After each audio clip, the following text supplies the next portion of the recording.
ഇതാണ് എന്റെ പണിയായുധങ്ങള്.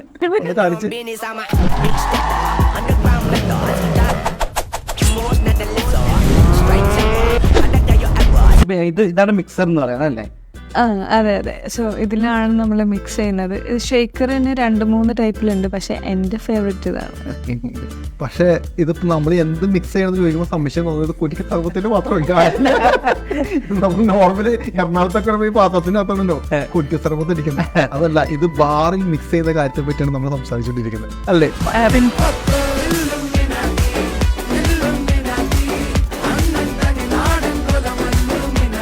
എന്താ ജോബിന്റെ പേരെന്താ? ഞാൻ ബാർടെൻഡറാണ്. അതായത് ഇപ്പോൾ റിറ്റ്സ് കാൾട്ടൺ ബാംഗ്ലൂരിലുള്ള ബാർടെൻഡറായിട്ടാണ് വർക്ക് ചെയ്യുന്നത്. അപ്പോൾ ഇതിനെ ബാർടെൻഡിങ് എന്ന് പറയും. കൂടുതൽ പേർക്കും അറിയത്തില്ല ഈ കോഴ്സ് ഉണ്ടെന്നോ അങ്ങനെയൊന്നും. ഞാൻ വന്നതിന് ശേഷം എൻ്റെ ഇതിൽ കുറേ കമൻറ്റ്സ് വരും. അതായത് ഇതെന്താണ് സംഭവം, ചേച്ചി ഇത് എവിടെയാണ് പഠിക്കുക, എത്ര രൂപ ഫീസ് ആവും, ഞാൻ പറഞ്ഞു മടുത്തപ്പോൾ ഇടയ്ക്കിടയ്ക്ക് ഞാനിങ്ങനെ സ്റ്റോറി ഇടും, ഇന്നതാണ് ഇത്രയാണ് കോഴ്സ്, ഇത്ര ഇതുണ്ട്. ഇപ്പോൾ കൊച്ചിയിലും 2-3 അക്കാഡമീസ് തുടങ്ങിയിട്ടുണ്ടെങ്കിലും അധികം ആർക്കും അറിയത്തില്ല. പിന്നെ ലേഡീസ് ഭയങ്കര കുറവാണ്. ഈ ബാർടെൻഡിങ്ങിൽ വരുമ്പോഴേക്കും എല്ലാം ഇൻക്ലൂഡഡ് ആണ്. മിക്സോളജി ഇൻക്ലൂഡഡ് ആണ്, ഫ്ലെയറിങ് ഇൻക്ലൂഡഡ് ആണ്, എല്ലാം കൂടി ഉള്ളൊരു ഇതാണ്. പക്ഷേ ഫ്ലെയർ ബാർടെൻഡിങ് ആയിട്ട് മാത്രം സെപ്പറേറ്റ് ആൾക്കാർക്ക് എടുക്കാം.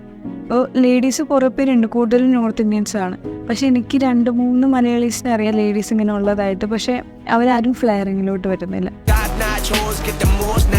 മിക്സോളജിസ്റ്റ് അല്ലെങ്കിൽ ഫ്ലെയറിംഗ് എന്നൊക്കെ പറയുമ്പോൾ ചിലപ്പോൾ ആൾക്കാർക്ക് ചിലപ്പോൾ മനസ്സിലാവും എന്താണ് ശരിക്കും പറഞ്ഞാൽ, എന്തൊക്കെ ഏരിയാസിലാണ് ശില്പ വർക്ക് ചെയ്യുന്നത്? ഞാനിപ്പോൾ വർക്ക് ചെയ്യുന്നിടത്ത് ഫ്ലെയറിങ് വലിയതായിട്ടൊരു ഇത് കൊടുക്കുന്നൊരു സ്ഥലമല്ല. കാരണം അതൊരു 5 സ്റ്റാർ പ്രോപ്പർട്ടിയാണ്. പക്ഷേ കൂടുതലും പബ്ബിലോട്ടൊക്കെ വരുമ്പോഴേക്കും കുറേ സ്ഥലത്ത് ഇങ്ങനെ ഫ്ലെയറിങ് ഒക്കെ. ഇപ്പോൾ ഫ്ലെയറിംഗ് എന്ന് വെച്ച് കഴിഞ്ഞാൽ നമ്മൾ ബോട്ടിൽ വെച്ച് ജഗ്ഗിൾ ചെയ്ത് ഷോമാൻഷിപ്പാണ്, ആൾക്കാരെ എൻ്റർടൈൻ ചെയ്യുക. പ്രത്യേകിച്ച് ഒരു ലേഡി ചെയ്യുമ്പോൾ അവർക്ക് ഭയങ്കര ഇൻട്രസ്റ്റ് കാണാൻ, ജെൻസിനേലും. ഒന്നാമത്തെ കാര്യം ഇത് കുറേ നാളുടെ പ്രാക്ടീസ് കൊണ്ട് മാത്രമേ നമുക്ക് ചെയ്യാൻ പറ്റത്തുള്ളൂ. ഇപ്പം ഞാൻ കൂടുതലും അകത്തുനിന്ന് പ്രാക്ടീസ് ചെയ്യുമ്പോൾ എനിക്ക് ഓക്കെ. അതേ സെയിം ടൈം ആദ്യമൊക്കെ വന്നിട്ട് ഗസ്റ്റിൻ്റെ ഫ്രണ്ട് വെച്ച് പ്രാക്ടീസ് ചെയ്യുന്നിടത്ത് എനിക്ക് പേടിയാണ്, പോകും. എത്രയൊക്കെ പഠിച്ചെന്ന് പറഞ്ഞു കഴിഞ്ഞാൽ അത് പോകും അങ്ങനെ.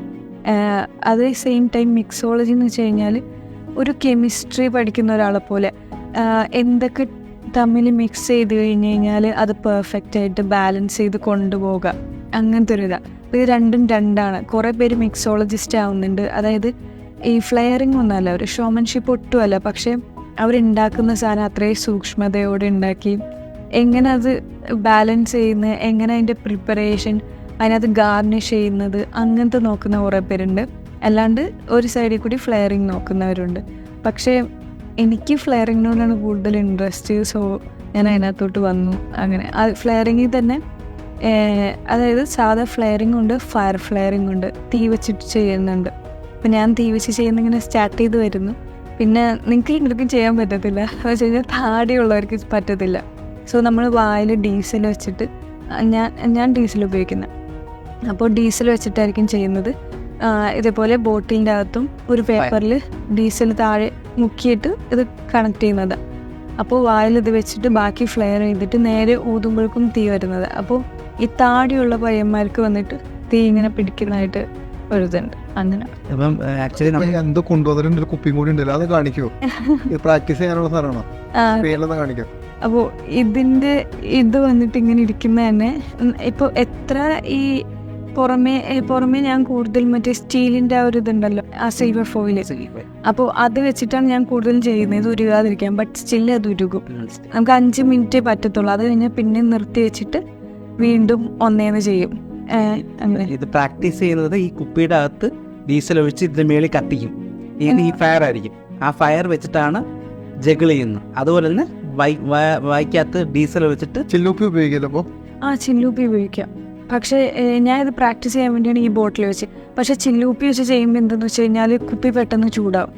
അതാ ആദ്യം നമ്മളൊരു ക്ലോത്തല്ല ഈ പേപ്പർ എടുത്ത് അത് ചുരുട്ടി ഒരു ഫോമിലാക്കുന്നുണ്ട്. അത് ഡീസലിൽ മുക്കിയിട്ട് ഇവിടെ വെക്കും.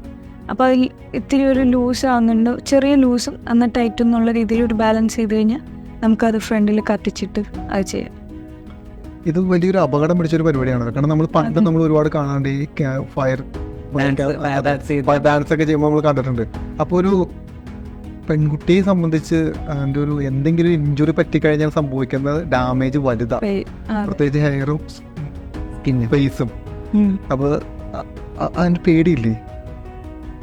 ഞാനങ്ങനെ പേടിച്ചിട്ടൊന്നിട്ടില്ല. അതാ എനിക്കിപ്പോൾ എന്തെങ്കിലും കാരണം വേണമെന്ന് വെച്ച് കഴിഞ്ഞാൽ അതിങ്ങനെ മനസ്സിലിങ്ങനെ കിടക്കുക, ചെയ്ത് തീർക്കണം വരെ. അപ്പോൾ എനിക്കും എൻ്റെ ഒരു കൂട്ടുകാരിയുണ്ട് വിസ്മയ. അപ്പോൾ നമ്മൾ രണ്ടുപേരും 10th വരെ ഒരുമിച്ച് പഠിച്ചു. അപ്പോൾ നമ്മൾ വൈപ്പിനാണല്ലോ, അറിയാലോ. 10th കഴിഞ്ഞ് എങ്ങനെയെങ്കിലും അവിടെ നിന്ന് മാറണം. അങ്ങനെ SRV എറണാകുളത്തോട്ട് മെയിനായിട്ടുള്ള സ്ഥലത്തോട്ട് വന്നു. അത് കഴിഞ്ഞ് എനിക്ക് എറണാകുളത്ത് ഇനി നിൽക്കണ്ട, അങ്ങനെ ഒരു പ്ലാൻ ഉണ്ടായിരുന്നു. അങ്ങനെ അവളും വേറൊരു കോഴ്സായിട്ട് അവളിങ്ങനെ പോയി. ഞാൻ ഇതുപോലെ ഹോട്ടൽ മാനേജ്മെൻറ്റ് പഠിക്കണം എന്നുള്ള പ്ലാനിൽ അത് വന്നു. അത് കഴിഞ്ഞപ്പോൾ എനിക്ക് കേരളത്തിൽ നിൽക്കേണ്ടതായി. അങ്ങനെ ഞാൻ ഗോവയിൽ പോയി, പിന്നെ അവിടെ നിന്ന് ബാംഗ്ലൂർ. അപ്പോൾ എൻ്റെ ഒരു പ്ലാൻ എന്ന് വെച്ച് കഴിഞ്ഞാൽ ഇതിൽ നിന്ന് എങ്ങനെയെങ്കിലും മാറണം. അതെല്ലാം ഞാൻ കറക്റ്റായിട്ട് എടുത്തിട്ടുണ്ട്. അപ്പോൾ അത് കഴിഞ്ഞപ്പോൾ എനിക്ക് ഫ്ലെയറിങ് എങ്ങനെയെങ്കിലും പഠിക്കണം, അങ്ങനെ ഒരു ഇതായിരുന്നു. അതായത് ഒരു പൊട്ടക്കിണർ എക്സ്പ്ലോർ ചെയ്യണം എന്നല്ല. ഈ വൈപ്പിനിലൊരു പ്രശ്നം എന്ന് വെച്ച് കഴിഞ്ഞാൽ കൊച്ചി വൈപ്പിനെ പറ്റിയാണോ അല്ല, കൊച്ചി വേറെ വൈപ്പിൻ വേറെയാണ് സത്യം പറഞ്ഞാൽ. അല്ല, കൊച്ചിയിലുള്ള വൈപ്പിനെ പറ്റി സംസാരിച്ചു. അവിടെ എന്ന് വെച്ച് കഴിഞ്ഞാൽ അവിടെ ഉള്ളവർക്ക് അറിയത്തില്ല ഇനി എങ്ങോട്ട്. അവർക്കൊരു പ്ലാൻ ഉണ്ട്, അതായത് ഇത്ര ഇത് കഴിഞ്ഞ് കഴിഞ്ഞാൽ എല്ലാം തീർന്നു, പിന്നെ അവിടെ തന്നെ തിരിച്ചു വന്ന് അങ്ങനെ ആ ഒരു സർക്കിൾ പോലെ അവിടെ തന്നെ ആ ഒരു ലൂപ്പ്. അവിടെ ഞങ്ങൾ സംസാരിക്കാറുണ്ട് ഇതിനെ പറ്റി. അപ്പോൾ ഈ വൈപ്പിനിൽ മെയിനായിട്ട് കരിയർ വൈസ് അവർ ആ ഒരു ഇതിൽ തന്നെ അങ്ങ് ഒതുങ്ങി പോകും. അപ്പോൾ എനിക്ക് അവിടെ ഒതുങ്ങണ്ട. പിന്നെ എൻ്റെ വീട്ടുകാർ അത്യാവശ്യം സപ്പോർട്ടീവാണ്. സോ അപ്പോൾ എനിക്ക് എന്തെങ്കിലും ഡിഫറെൻ്റ് ആയിട്ട് ചെയ്യണം. അപ്പോൾ ഞാൻ ബാംഗ്ലൂർ പഠിക്കാൻ വേണ്ടി പോയപ്പോഴും ഞാൻ ഒരൊറ്റൊരാളേ ഉള്ളൂ. അതെന്ന് വെച്ച് കഴിഞ്ഞാൽ എനിക്ക് തോന്നുന്നു കേരളത്തിലാണെന്ന് തോന്നുന്നത്. മെയിനായിട്ട് ഞാൻ ഹോട്ടൽ മാനേജ്മെൻറ്റ് പഠിക്കാൻ നേരത്ത് മറ്റേ ക്യൂൻ മൂവിലത്തെ പോലെയായിരുന്നു. ഞാൻ ഒരൊറ്റ ഗേളായിരുന്നു എൻ്റെ ക്ലാസ്സിൽ. അത് കഴിഞ്ഞ് ഞാൻ വർക്ക് ചെയ്യാൻ വേണ്ടി വന്നപ്പോൾ ഗേൾസൊക്കെ ഉണ്ട്, പക്ഷേ ബാറിൽ ഞാൻ മാത്രമേ ഉണ്ടായിരുന്നുള്ളൂ ഒരു വെയിട്രസ്. പിന്നെ അത് കഴിഞ്ഞ് ഈ ബാർട്ടൻഡിങ് പഠിക്കാൻ നേരത്ത് എൻ്റെ ബാച്ചിൽ ഇപ്പോൾ ഉണ്ട് ഞാൻ മാത്രമേ ഒരു പെൺകൊച്ചുണ്ടായിരുന്നുള്ളൂ. അങ്ങനെ പിന്നെ ഫ്ലെയറിങ് ഇപ്പോൾ അവിടെ ക്ലാസ്സിൽ പെൺപിള്ളേരുണ്ടെങ്കിലും ഫ്ലെയറിങ് ചെയ്യാനൊന്നും ആരും പ്രാക്ടീസിന് ഡെയിലി വരത്തില്ല. ഞാനെന്ന് വെച്ച് കഴിഞ്ഞാൽ ഡെയിലി വന്ന് പ്രാക്ടീസ് ചെയ്യും. അങ്ങനെ ഒരു എനിക്കൊരാഗ്രഹം എന്ന് വെച്ച് കഴിഞ്ഞാൽ ഇതിൻ്റെ ഒരു കോമ്പറ്റീഷൻ ഉണ്ട്. ബക്കാഡി ബ്രാൻഡ് ഇന്ത്യയിൽ എല്ലാ വർഷവും നടത്താറുണ്ട്. ഭയങ്കര പാടാണ്, പക്ഷെ ഭയങ്കര പാടാണ്. പക്ഷെ അതിനൊന്നും വലിയ രീതിക്കൊന്നും ആയിട്ടില്ല. എനിക്കാണെങ്കിൽ ഇപ്പോൾ വർക്ക് ചെയ്യാനോണ്ട് പ്രാക്ടീസ് ചെയ്യാനും പറ്റുന്നില്ല. അപ്പോൾ ഒരു വർഷത്തിനുള്ളിൽ അത് ഇപ്പം ഞാനിവിടെ വർക്ക് ചെയ്യുന്നിടത്ത് കഴിഞ്ഞിട്ട് ഇനി ഞാൻ പ്രാക്ടീസ് ചെയ്യാൻ വേണ്ടി അതിന് മാത്രമായിട്ട് പോകാനുള്ള ഒരു പ്ലാനും കൂടി ഉണ്ട്. കൂടുതൽ വാർത്തകളും വിശേഷങ്ങളും നിങ്ങളിലേക്ക് എത്താൻ ABC മലയാളം സബ്സ്ക്രൈബ് ചെയ്യുക, ബെൽ ബട്ടണും അമർത്തുക.